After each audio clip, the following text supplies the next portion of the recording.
Las palabras hieren si no sabes cuidar, pero el amor siempre puede sanar. Eduquemos con fuerza sin vacilar. Un mundo mejor está por llegar. Reseteándonos, es tiempo de empezar. Con el corazón vamos a transformar. Educar en paz, unidos a la... Hola a todos y todas, sean bienvenidos y bienvenidas a este primer episodio del podcast Reseteándonos. Mi nombre es Andrea Durán. Mi nombre es Paola Carmona. Hola, yo soy Yami.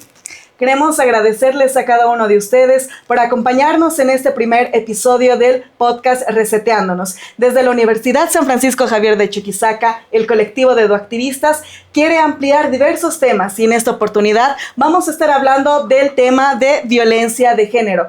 Pero para ello me gustaría abordar y explicar un poco, ¿no?, sobre los datos que se han cuantificado en nuestro país, que se han registrado 45 casos de feminicidio y en nuestro departamento de Chuquisaca un caso de feminicidio. La verdad que esto es muy lamentable y muy terrible porque detrás de cada historia, de cada persona existe lastimosamente una historia sin contarse y nosotros como jóvenes debemos de darle más importancia a estos temas. Es así, nosotros como jóvenes queremos ampliar este tema no solamente como información, sino también como concientización para cada uno de ustedes. Pero para ello me gustaría hacerles una pregunta. ¿Qué es lo primero que se les viene a la cabeza cuando escuchan violencia de género? En lo personal, violencia de género para mí llegaría a ser más allá de las agresiones físicas, emocionales, económicas, porque como tú decías, ¿no? El feminicidio, que es uno de los principales motivos por el que puede llegar a terminar todo tipo de violencia de género. Sí, la verdad, y también es muy importante saber que la violencia de género es algo estructural, creo yo. O sea, va más allá de casos simples, sino es algo que está arraigado a nuestra cultura, a la cultura de nuestra sociedad, y la verdad es que nosotros como jóvenes tenemos que tomar la batuta, agarrar e intentar cambiar esto. Totalmente de acuerdo. Y para ello, nosotros desde el colectivo de eduactivistas vamos a ampliar este tema con una invitada especial, Dayana, quien nos va a estar comentando un poco más sobre lo que es violencia de género. Está por llegar. Reseteándonos, es tiempo de empezar. Con el corazón vamos a transformar. Ahora estamos de vuelta con nuestra invitada especial. Hola Dayana, ¿cómo estás? Un gusto tenerte aquí. Cuéntanos un poquito más sobre ti. Bueno, chicas, en primer lugar agradecerles mucho el espacio, ¿no? Creo que son importantes estos lugares donde se pueda charlar acerca de lo que son las violencias. A ver, ¿qué les puedo contar sobre mí? Yo soy Paola Dayana Mercedes, tengo 22 años, soy abogada, tengo un posgrado en Derecho Constitucional, también soy estudiante de Comunicación Social, una nueva pasión que he adquirido. Después soy también parte del colectivo de eduactivistas, soy encargada del área de capacitación. He tenido la oportunidad de trabajar con la Coordinadora de la Mujer en lo que es la construcción justamente de la agenda política para mujeres. Después soy parte del movimiento Atrévete, soy investigadora IAP de sexta generación, he hecho voluntariado en muchas organizaciones que tienen que ver justamente con género. A mí me apasiona mucho el tema de derechos humanos, entonces creo que es lo que les puedo contar sobre mí hasta ahorita y nada, pues gracias otra vez por esta invitación. Es grato tenerte aquí, Dayana, en este espacio de nuestro primer episodio de podcast y que nos puedas compartir tu experiencia, ¿no?, más desde el ámbito profesional, hablarnos sobre la temática que estábamos abordando y justamente estás tú aquí para ampliar más este tema, lo que es violencia de género. Queremos que nos expliques más sobre este tema y en qué se diferencia con otros tipos de violencia. A ver, no sé, hablar de violencia es un tema bastante amplio. Entonces, para hablar de violencia de género como tal, creo que nos podemos ir a lo simple que es violencia de género, violencia por razón de género. Esto puede aplicarse hacia hombres, hacia mujeres, hacia diversidades. O sea, lo que aquí se está discriminando, lo que se está mellando, se podría decir, es justamente la orientación o la expresión de género. Entonces, si lo especificamos ahora, lo que es violencia de género hacia las mujeres, hablamos justamente de este ejercicio de poder que se juega a nivel cultural, a nivel sociedad. ¿Por qué? Porque históricamente las mujeres y estadísticamente ahora hemos sido las más afectadas por las violencias de género. ¿Por qué les digo violencias? Porque son bastantes, y estas que se han hecho se han perpetuado y se han normalizado a lo largo del tiempo justamente porque no se las consideraba hasta cierto punto violencias. Entonces la violencia de género tiene que ver mucho con el rol del poder, el ejercicio del poder y quién está ejerciendo este poder y sobre quién. Estamos hablando en este caso del agresor contra la víctima. Como les digo, esto no es en contra de los hombres, no estamos hablando específicamente de que todos los hombres son agresores, pero las estadísticas nos dicen que las mujeres son las más afectadas por estas violencias en razón de género. Exacto, y como tú decías, Dayana, la violencia de género no solamente se trata de la parte física, ¿no? Y desde tu punto de vista, vos, ¿cuál crees que serían los principales motivos o cuál crees que nosotras como jóvenes podemos darnos cuenta de que estoy empezando a sentir violencia de género? ¿Cómo saber que lo estamos viviendo? Exactamente. Bueno, es complejo. Tal vez unos pequeños tips para que nosotras nos demos cuenta así desde jóvenes, porque creo que no todos tenemos la información que tú nos estás dando el día de hoy, entonces tal vez brindarnos unos pequeños tips o unos pequeños pasos de decir, sí, estoy sufriendo violencia de género. Creo que es complicado decir en qué punto tú estás siendo violentada. De repente, cuando nosotros somos los que estamos observando a la persona violentada, podemos decir, no, esta persona sí está siendo agredida, no, esta persona sí está sufriendo violencia. Pero cuando tú eres la que se encuentra dentro del ciclo de violencia, es mucho más complicado darte cuenta. Tu pregunta decía, no, ¿cómo puedo saber si una persona ya está sufriendo violencia? Es más fácil, ¿por qué? Porque tú puedes verla, está decaída, su autoestima ha bajado, la puedes ver con golpes, entonces puedes apreciar la violencia que está sucediendo. Pero cuando tú preguntas, por ejemplo, ¿cómo sé que yo estoy viviendo? Ahí entra lo complejo. ¿Por qué? Porque esta cultura de normalización de las violencias, ¿qué hace? Hace que tú no sepas que estás viviendo violencias. Por eso es que la ley 348, por ejemplo, nos diferencia 16 tipos de violencias. En esos 16 tipos de violencias está la psicológica, la física, la económica, etcétera, etcétera. Pero existe algo bien complejo es la iniciación de las violencias. Por ejemplo, les pongo un ejemplo, una pareja, un chico y una chica. La chica cree que no está sufriendo violencias porque ella en su casa ha visto cómo su papá le golpeaba a su mamá. Entonces ella dice, a mí mi chico no me golpea, entonces yo no estoy sufriendo violencias. Pero ¿qué sucede con esta pareja? Resulta que a la chica, su chico no la golpea evidentemente, pero sí la agrede verbalmente. La insulta, daña su autoestima, la sobaja de todas las formas posibles, pero no la golpea. Y ella se aferra a eso de decir, no me golpea, entonces yo no estoy sufriendo violencias. Y ocurre algo bien curioso igual en lo que se refiere al acoso, que es otra forma de violencia también que se da en contra de las mujeres en la mayoría de los casos. Hay muchas personas que dicen, yo no he sido violentada jamás en mi vida, porque las estadísticas nos dicen que 8 o 9 de cada 10 mujeres han sufrido violencia una vez en su vida. Pero ¿qué sucede con estas personas que te dicen, a mí nunca me han violentado? Resulta que en algún momento las han tocado sin que les lo hayan consentido, en algún momento su pareja les ha gritado, en algún momento su pareja las ha empujado.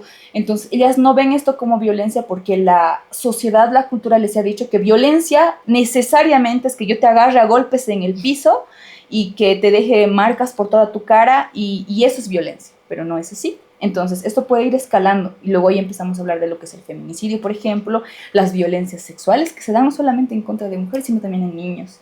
Entonces, las niñas siguen siendo esta parte más vulnerable después de las mujeres. O sea, estamos hablando de mujeres en situación de vulnerabilidad, pero más allá atrás están las niñas también, porque a las niñas igual, lastimosamente igual hasta ahora las siguen criando con esta conducta de normalización de las violencias, porque todavía seguimos viendo este tema como un tema tabú y es complejo. Y la verdad es así, Dayana. De hecho, creo tú desde la experiencia del colectivo de activistas que tú has tenido, imagino que igual has visto diversos casos, no solamente en ese ámbito, sino en otras situaciones. ¿Cuáles tú crees que sean esos patrones más repetitivos o patrones o ciclos que se repitan, ya sea en una relación de pareja o en una situación familiar? Un ciclo bien importante que se repite y creo que yo lo considero, por lo menos en lo personal, como la raíz, digamos, de la evolución de las violencias de todo tipo, es el hecho del noviazgo. O sea, estamos hablando de que las otras violencias pueden darse en ámbitos que no son necesariamente relaciones de pareja, cierto. Pero si hablamos de la mayoría de estos tipos de violencias, nos damos cuenta que su raíz empieza en el noviazgo. ¿Por qué? Porque los jóvenes, lastimosamente, hasta ahora dentro de nuestras relaciones de pareja todavía no sabemos cómo se lleva una relación saludable.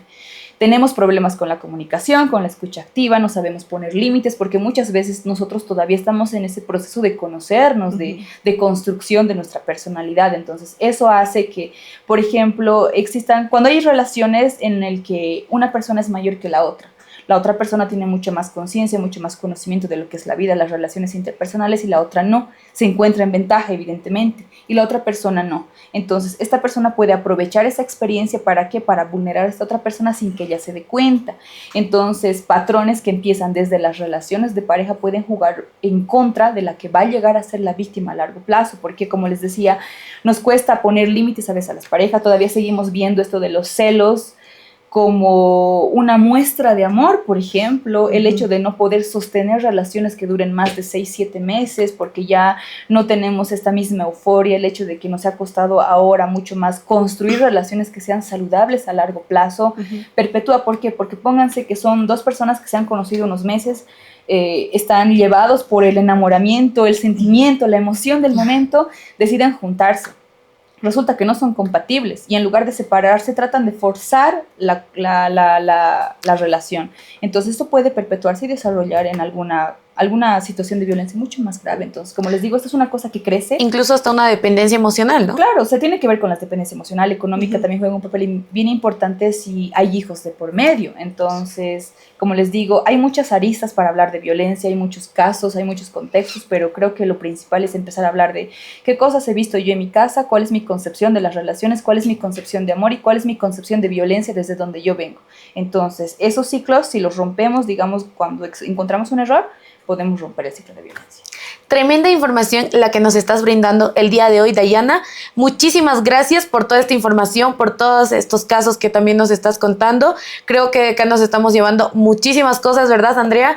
Y espero que no sea la primera ni la última vez que nos estés acompañando en este podcast. Muchas gracias, Dayana, por acompañarnos, y de esta manera nosotros vamos a pasar al siguiente segmento, que vamos a presentarles lo que son historias sin filtro, testimonios reales de universitarios y universitarias de la Universidad NUR de Santa Cruz.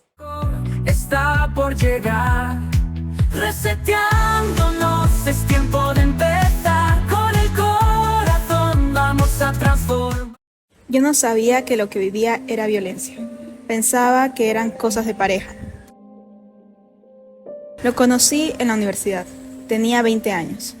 Al principio todo era perfecto, me escribía todos los días, me traía café cuando sabía que tenía clases largas, me decía que yo era lo mejor que le había pasado. Y yo lo creía. Poco a poco empezó a opinar sobre mi ropa. Esa blusa se te ve muy ajustada, no quiero que otros te miren. Un día me pidió que borrara a un compañero de mis redes. Me cae mal, no me gusta cómo te habla. Yo pensaba que eran celos normales, pero empezaron a hacer más cosas. Una vez, mientras hacíamos un trabajo para la universidad, me corrigió el diseño delante de todos. No fue una crítica normal, me hizo sentir pequeña, dijo que no servía para nada. Otra vez, me llamó más de 30 veces porque no le respondí en media hora. Yo estaba en clase, pero eso no importaba. Cuando salí, estaba esperándome afuera con una cara que me dio miedo. Recuerdo una tarde que salí con mis amigas, me había pintado los labios de rojo. Él me escribió. Parece que andaba buscando a alguien más. Ese día me fui antes de la reunión, solo para que no se enojara. Y así dejé de salir, dejé de hablar con mis amigos, dejé de contarle a mi familia cómo me sentía, porque sabía que ellos no lo querían. Un día, durante una discusión, agarró mi cuaderno de arquitectura y lo rompió en dos. Me dijo: Estás perdiendo el tiempo con estas cosas. Lo que importa es que estemos bien nosotros. Esa noche no dormí. Sentía un nudo en el estómago, tenía miedo, pero también estaba confundida. Me preguntaba si tal vez yo tenía la culpa. La primera persona que me lo dijo fue una profesora. Me pidió que me quedara después de clase. Me dijo: te veo distinta, no sonríes como antes, ¿estás bien? Al principio dije que sí, pero cuando la escuché decir: no tienes que contarme todo, pero no estás sola, me quebré. Desde ese día empecé a hablar. Primero con ella, luego con mi hermana. Salir fue difícil. Me decía que sin él no iba a poder. que nadie más me iba a querer, que yo era frágil. Hoy entiendo que todo eso era para que me quedara. No voy a mentir, todavía me cuesta confiar. Todavía me acuerdo algunas palabras y me duelen, pero ya no vivo con miedo. Y si alguien me escucha ahora, quiero decirle algo. Si tienes que cambiar quién eres para que la otra persona esté tranquila, eso no es amor. No esperes a tocar fondo para pedir ayuda. Yo me salvé porque alguien se dio cuenta y me escuchó.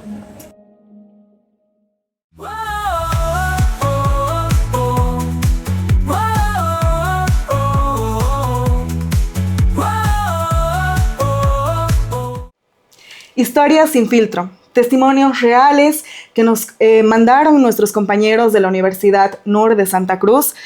Creo que de cierta forma, ¿no? Esta historia compenetra a cada una de nosotras en el sentir, en la empatía de, no sé, tratar de ver, ¿no? Cómo es la realidad desde afuera.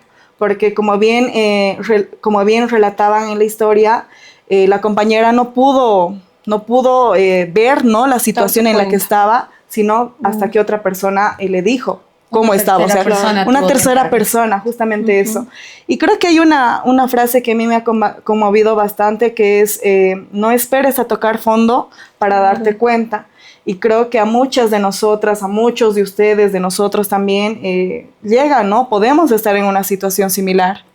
Claro, y es muy fuerte, fue una historia muy cruda de escuchar, la verdad es que como una persona, cuando se supone que estás con alguien, se supone que esta persona te debe proteger, pero sin embargo ha sido todo lo contrario, entraba, la acosaba, y la verdad es que es muy fuerte ver cómo esta persona ha luchado para salir de este ciclo de violencia, y es muy difícil para las víctimas salir de este ciclo de violencia, y más aún, como tú dijiste, poder darte cuenta que estás siendo parte de la violencia, que estás sufriendo violencia como tal. Entonces es muy importante para nosotros, como dijo anteriormente también nuestra invitada especial, es más fácil ayudar a una persona que está sufriendo violencia que darte cuenta tú mismo.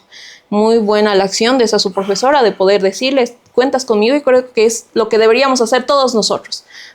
Cuando estamos viendo a alguien que está sufriendo violencia, entonces ha sido una historia muy fuerte y la verdad es que ha sido también un poco interesante escuchar este tipo de situaciones. Exactamente, y como tú lo decías, ¿no, Andrea? Creo que es muy importante saber el valor de tener nuestros límites, porque creo que no, el amor sí es muy importante, pero también hay que saber poner nuestros propios límites y no sobrepasar todo ese tipo de cosas, como se vio en la anterior historia, que bueno, al final tuvo que intervenir una tercera persona para que ella se diera cuenta. Y como ambas dijeron, creo que es más fácil poder ser la tercera persona que ser nosotros mismos los que nos demos cuenta de la violencia de las que estamos sufriendo, e incluso una dependencia emocional, pensando que es un amor. Así es. Y creo que no se queda, ¿no? En ese el mensaje. Esperemos que a cada uno de ustedes les llegue eso, ¿no? O sea, que también vean desde el punto de reflexión si están en una situación similar. Y si no, tal vez solo ustedes, sino también otra persona a quien tal vez puedan ayudar. A veces el hecho de ponerse en el zapato de la otra persona podemos entender un poco mejor cómo es la situación. Así que creo que con esta historia, con este testimonio real, pueda hacer esa reflexión, claro, viceversa, ¿no? Hacia la otra persona desde uno mismo. Ahora sí, vamos a nuestro siguiente segmento, que es dato impactante de nuestros compañeros de la Universidad Mayor San Simón de Cochabamba. Está por llegar, reseteándonos, es tiempo de empezar, con el corazón vamos a transformar. Hola, soy Fernando, de la Universidad Mayor de San Simón, y el día de hoy consultaremos a los jóvenes en nuestro sector Dato Impactante. El dato impactante que tenemos en este podcast el día de hoy es sobre los casos de feminicidios que existen en Bolivia hasta la fecha. ¿Sabías cuántos son? ¿Cuántos feminicidios crees que hay hasta el momento en Bolivia? Aproximadamente unos 49, 50 feminicidios. Y la verdad es muy terrible este caso que siga pasando. Unos 49 a 50, yo pienso. Muy bien. ¿Por qué? ¿Cómo sabes de esta información? Mediante las redes, las noticias, se escucha bastante. No, pero algo que tengo que decir sobre eso es que en la tele se dice otros datos que frente a lo que ves en la realidad, o sea, hay más casos, pero oficialmente son pocos. a lo que he visto ante las denuncias de violencia, se las rechazan por falta de pruebas, porque obviamente una mujer no siempre está grabando para obtener una prueba cuando pasan estas cosas. Entonces, a falta de pruebas es que se rechazan estos casos y luego no toman en cuenta que posteriormente ya termina mal la cosa, termina en feminicidios. Hasta la fecha hay 49 casos de feminicidio solamente hasta agosto. ¿Tú crees que esto tiene algún efecto sobre la ciudadanía? Yo creo que sí, porque ya medio año y caiga tantos, algo debe estar pasando y es muy delicado ese tema.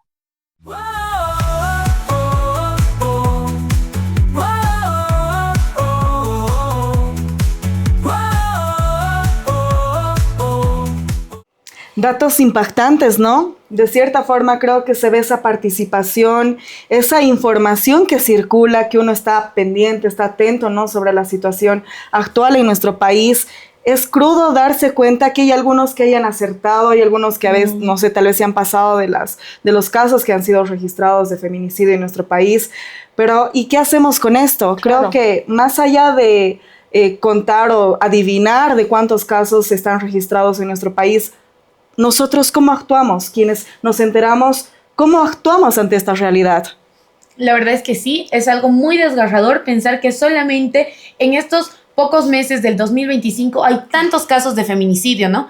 Y hay que tomar en cuenta que no solamente es una persona o es un feminicidio, sino es una vida. Detrás de esa vida existe una familia, existen hijos, amigos, existe un sinfín de cosas que tenemos que ponernos los pies y tenemos que tomar muy en cuenta de que es algo muy preocupante esta situación. Claro, y además los mismos jóvenes ya tienen tanto conocimiento de cuántos feminicidios hay en nuestro país. De hecho, es un dato también de que Bolivia está en el segundo lugar de Latinoamérica con la tasa de feminicidios más alta. Es algo realmente duro poder escuchar esto y que nuestra sociedad esté al tanto de esto. La verdad es muy, muy bueno que nuestros jóvenes ya puedan tener conciencia, pero no solo es saber, como dijiste anteriormente, ¿no? No es solo agarrar y decir, sí, hay tantos feminicidios y ya, sino que nosotros como jóvenes desde este tipo de espacios tenemos que agarrar y ponernos manos a la obra para poder erradicar esta violencia, erradicar esta tasa de feminicidios, para que los feminicidios no suban, no sigan pasando lo que resta del año y en los años siguientes. Entonces, chicas, ha sido muy difícil, muy difícil escuchar cuántos feminicidios hasta ahora, ni siquiera ha terminado el año y ya hay como más de 40, entonces es complicado escuchar esto, pero sin embargo, y aquí estamos para poder informarles también a ustedes de esto que está sucediendo en nuestro país. Es duro darse cuenta sobre la situación actual en nuestro país, pero creo que es bueno e importante para cada uno de nosotras, de ustedes, ver cómo actuamos desde donde estamos. Entonces, creo que también con esto vamos a pasar al siguiente segmento para ir rompiendo algunos mitos. El siguiente segmento es mitos versus realidad. Está por llegar, reseteándonos, es tiempo de empezar, con el corazón vamos a transformar. Un saludo desde la Universidad Autónoma Tomás Frías. Mi nombre es Saúl, somos parte del colectivo, si nos apoyamos, nos caemos. ¿Cómo están? Yo soy Lorena. Hoy queremos saber si es que existen mitos en contextos universitarios. Existen mitos que generan violencia de género en contextos universitarios. Vamos a ver qué piensan los jóvenes. ¿Crees que la frase es una exagerada, solo fue un comentario, genera violencia de género? Sí genera violencia porque el hecho de decir que ha sido exagerada es minimizar quizá una situación que puede interpretar una mujer o un varón que le afecte internamente. Si es que existe violencia solamente en las calles o también la encontramos en las universidades. Bueno, a mi punto de vista, no. La violencia de género no solo existe en las calles o en las universidades, existe en cualquier momento, cualquier lugar. Un claro ejemplo en los entornos, desde la casa, cómo van siendo inculcados tanto jóvenes como señoritas, más, ¿no? En los temas de la violencia. Si es que el mito "estaban borrachos" no cuenta como abuso, genera violencia de género. Yo creo que esa es como una cosa bien peligrosa porque el hecho de que hayan estado borrachos no le quita la responsabilidad que tiene. Y en mi opinión creo que el abuso es abuso con o sin alcohol. ¿Usted cree que el machismo es parte de la cultura y no se puede cambiar? ¿Cuál es su opinión? Bueno, el machismo sí es parte de nuestra cultura, pero eso no significa que no se pueda cambiar. Nuestra cultura ha evolucionado, mientras que el machismo aún es algo que se aprende y se ve. En todos estos cambios que ha tenido nuestra cultura, el machismo sigue presente. El mito, si se viste así, no puede quejarse. ¿Genera violencia de género? Sí, es un mito que duele silenciosamente. ¿Por qué? Porque es una herida que no se ve siempre en todas las personas o en todas las mujeres, por así decirlo, pero sí se siente en el corazón, porque nos están arraigando valores que dependan de un estilo de ropa, un color, un estilo, y no tiene que ser así. ¿Tú crees que revisar el celular de nuestras parejas genera violencia de género? Sí, pues, genera violencia de género porque no es en una relación sana y una relación estable revisar el celular de una que se considera algo normal. Entonces, el revisar el celular sí puede generar violencia de género, tanto para los varones y para las mujeres, ya que no se muestra la confianza que tendría que tener una relación. ¿Usted considera correcto el hecho de que decir, estaba borracho, entonces no cuenta como abuso? ¿Usted qué cree de eso? El estar borrachos no anula el derecho al consentimiento y tampoco es una manera de justificar a los agresores.